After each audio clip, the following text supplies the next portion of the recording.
नमस्कार, मैं आपके साथ अंजना और आप देख रहे हैं ग्लोबल इंडिया टाइम्स न्यूज। आइए सही चीज को सही लोगों तक साझा करें। अब धमकी या ताकत का इस्तेमाल नहीं होगा। G20 के मंच से दुनिया को मिली दो टूक संदेश। दक्षिण अफ्रीका में 20वें G20 शिखर सम्मेलन में सभी देशों ने एक संयुक्त घोषणा पत्र जारी किया है, जिसमें किसी भी देश को बल प्रयोग से धमकी न देने, आतंकवाद की निंदा करने और जलवायु परिवर्तन व भेदभाव से निपटने का आह्वान किया गया है। अमेरिका में जलवायु परिवर्तन सहित कुछ बिंदुओं पर आपत्ति जताई है, लेकिन घोषणा पत्र पारित हो गया। दक्षिण अफ्रीका में 20वें G20 शिखर सम्मेलन का आयोजन हुआ है।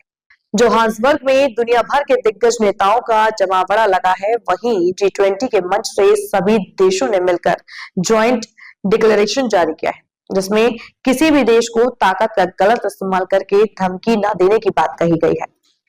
G20 देशों के फाइनल डिक्लेरेशन में आतंकवाद की आलोचना से लेकर जलवायु परिवर्तन समेत नस्ल, भाषा और धर्म के आधार पर भेदभाव न करने की अपील की गई है। हालांकि अमेरिका ने इस पर आपत्ति जताई है, मगर इसके बावजूद सभी देशों ने मिलकर इस डिक्लेरेशन को हरी झंडी दिखा दी है। दरअसल संयुक्त राष्ट्र के चार्टर के अनुसार किसी भी देश को दूसरे देश की संप्रभुता और अखंडता पर चोट करने या उसकी राजनीतिक आजादी पर कब्जा करने की धमकी देना नहीं चाहिए। G20 देशों ने भी इसी पर जोर दिया है, जिसे रूस, इजराइल और म्यांमार के लिए छिपा हुआ संदेश माना जा रहा है।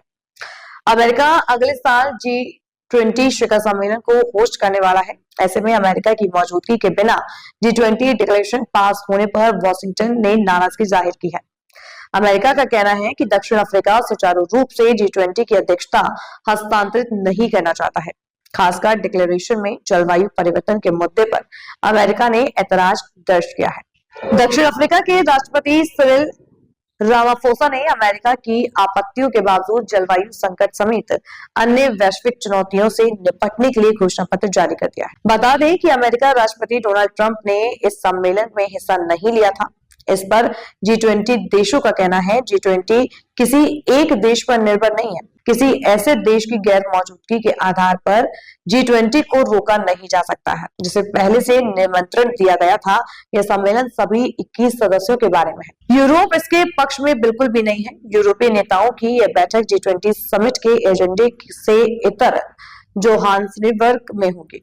वैसे 28 बिंदुओं वाले शांति प्रस्ताव पर यूक्रेन और उसके ज्यादातर सहयोगी देश नाइतफाकी जाहिर कर चुके हैं। ब्रिटेन के प्रधानमंत्री क्लियर स्टामर ने कहा है कि यूक्रेन में शांति के लिए रूस की कथनी और करनी में अंतर साफ दिखाई दे रहा है, जबकि अमेरिकी राष्ट्रपति डोनाल्ड ट्रंप ने इस योजना को मानने के लिए यूक्रेन को 27 नवंबर तक का समय दिया है। योजना न मानने पर यूक्रेन को हथियार और खुफिया सूचनाएं न देने की चेतावनी दी है। यूक्रेन और यूरोपीय देशों का मानना है कि शांति योजना में केवल रूस के हितों का ध्यान में रखा जाता है। तब तक के लिए बस इतना ही। फिर मिलते हैं एक ऐसी ही बड़ी खबर के साथ। तब तक के लिए नमस्कार और देखते रहिए ग्लोबल इंडिया टाइम्स न्यूज। अगर आपको वीडियो पसंद आया हो तो लाइक करें व शेयर करें। ऐसे लेटेस्ट अपडेट पाने के लिए बेल आइकन प्रेस करना ना भूलें। अगर आप हमें फेसबुक या फिर इंस्टा के माध्यम से देख रहे हैं तो हमारे पेज को फॉलो जरूर करें। धन्यवाद।